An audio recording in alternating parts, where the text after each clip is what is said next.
Hello, welcome to Lemon Studios, where we talk movies, television, and wrestling. I'm, of course, Lemon himself, Zeke Lemon, and this is my review for Hazbin Hotel Season 2 finale. But before we get into that, let's get the house clean out of the way. Shall I leave a like, comment below, let me know your thoughts on Hazbin Hotel, and of course, hit that subscribe button as it helps me grow into my YouTube career. I would greatly appreciate it. Now, all that out of the way, let's get into it, shall we? So, I was super excited for this. I actually watched this when it launched. That's how excited I was. I woke up at 2 a.m. to get on this. And boy, was I not disappointed when it came to the finale. Now, I have some problems with the season as a whole, but as a finale, I thought they really knocked it out of the park. I thought the songs were solid all the way through. Interesting choice to only have one song in the grand finale, but it made a lot of sense since the finale is really truly action heavy a lot. I also liked how intimate the battle was within the finale of episode 8, because in season 1, yeah, the threat was Adam, but it was a full-on war, and we had a bunch of red shirts, right? We had the cannibals, and then we had the other exorcists from heaven. While here, the battle was just the people that we got to know along the way.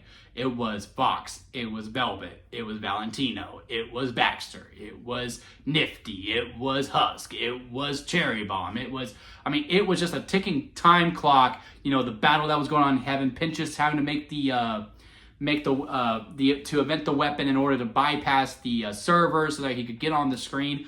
I loved it. I really did have a good time with it. I also really liked the finale song. I liked all 4 songs for that matter. I thought the backstory on Vox, seeing him how he was as a human, Brighter, is a really, really good song. I've actually been listening to it quite a bit as I was getting ready to do this review. I also really like, it's the third song. The second song with Sarah and Pinchas is also really good too. I actually got chills a little bit when they did the callback to It Starts With Sorry, even though I'm not a huge fan of that song from season 1. It's one of the ones I skip when I am listening to the soundtrack. But man, now that song has such significance and importance when it comes to the whole entire world of Hazbin Hotel. Loved how Pinchas just went in and going look, everyone's kind of yelling at each other and come in here, but you really do look like you could use someone that could just talk to. And Sarah actually breaking down and talking with them. They harmonized very, very well with each other. When that song ended, I was like, fuck yeah, Pinchas, way to go, man.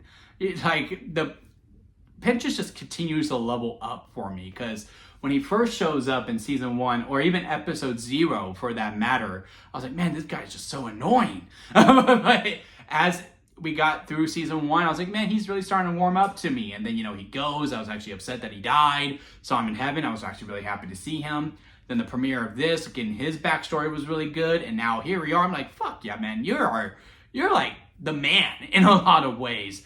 And then, of course, the true Broadway song, I don't know what it's called, When We See Tomorrow, something like that. And everyone's getting involved, and everyone's it's kind of like Les Mis in a way too, because everyone's kind of singing their previous song. You're getting Gravity reprised. You're getting Once We're Up There reprised.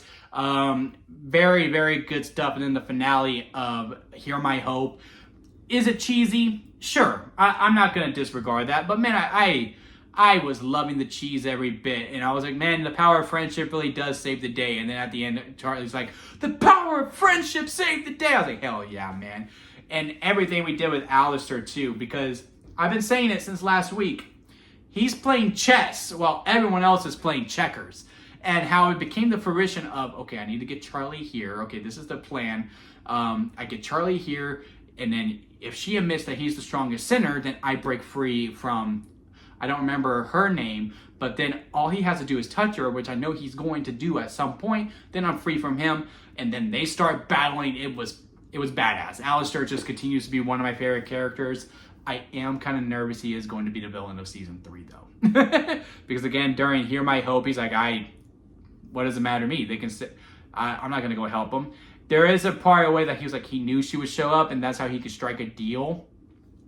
And that if she didn't, then he would have helped regardless. But I don't know. I am kind of thinking, I was like, he's no longer tied to her, and she's the one who wanted him at the hotel. Now he doesn't need to be at the hotel. So why did he stay? I don't know if it is just a mess with Lucifer or what, but I am very intrigued to see what Alistair's plan is. He just continues to be the most interesting character throughout. As for some of the problems I have with it. It's just, lack of representation, if you will, from some characters like Angel. Now, I do think, again, if Alistair is to be the main villain, I would think, maybe Valentino will be a second tier villain. I don't think he needs to be at the forefront by any means. But I would like season 3 to be having a much more focus on Angel and Husk, and really focus on them quite a bit. Just because, again, I didn't really get a whole lot of that. Like, again, in episode 6, we got a little bit. I was, really looking forward to it. I thought Angel will have a little bit more of a presence here in the finale. But no, he just has the line. And then he's kind of to the sideline. He's just being, for lack of a better terms, the damsel in distress, right? And, we save him, and then he goes back to the studio because, again, he doesn't feel like he does have any control or choice within his life because he has just been used so much within this show so far. The other thing is, what we did with Baggy. Now, Baggy, for the most part, which is kind of resorted to telling Charlie, calm down, or trying to figure out her name. And we all knew, like I said this in my first review, you could check it. In my review for episode 1 and 2, I said, I'm pretty sure it ends with her just accepting Baggy.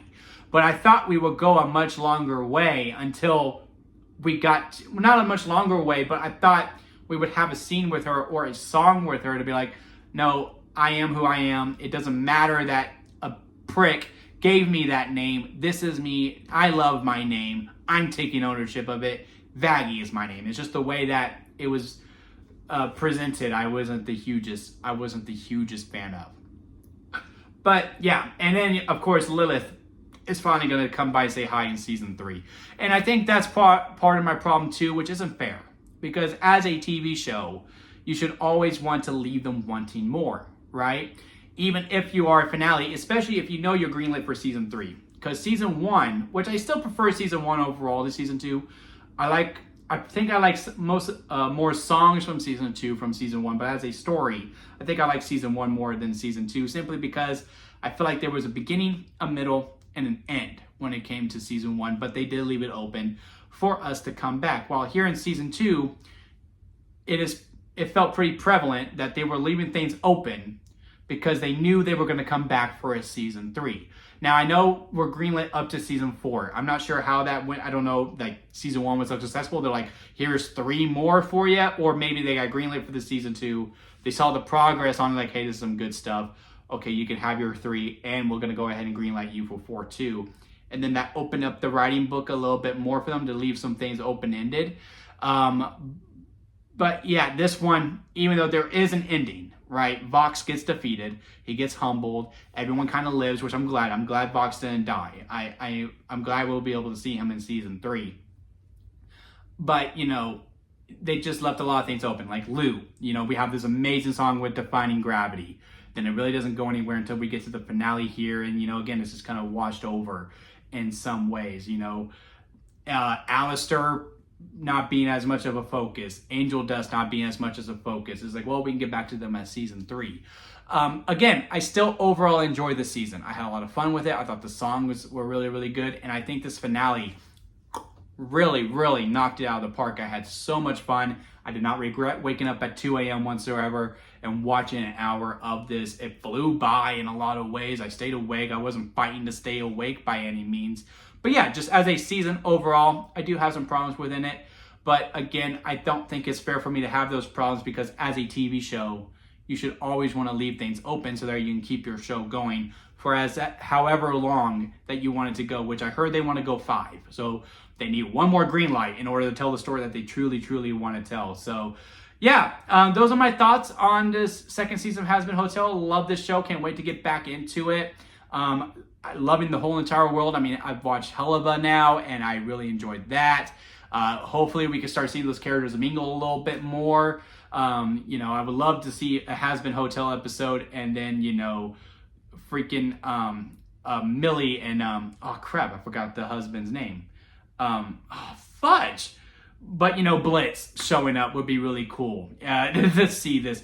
Man, what is his name? Moxie! There he is. It was really killing me. I would love to see Moxie in Hazbin Hotel. I would like to see him and Baxter hanging out, or even him and Nifty in a lot of ways. But yeah, I love this world. I'm excited for it. I can't wait for season 3. for both shows, in all honesty. But yeah, let me know y'all thoughts of it down in the comment section. Leave a like if you made it this far within a review. I do greatly appreciate it. And hit that subscribe button, as I am trying to grow into my YouTube career. And don't forget to squeeze the days, guys, because life is too short not to give you all. So squeeze every opportunity that you can. Until next time, I'll see you here at Lemon Studios.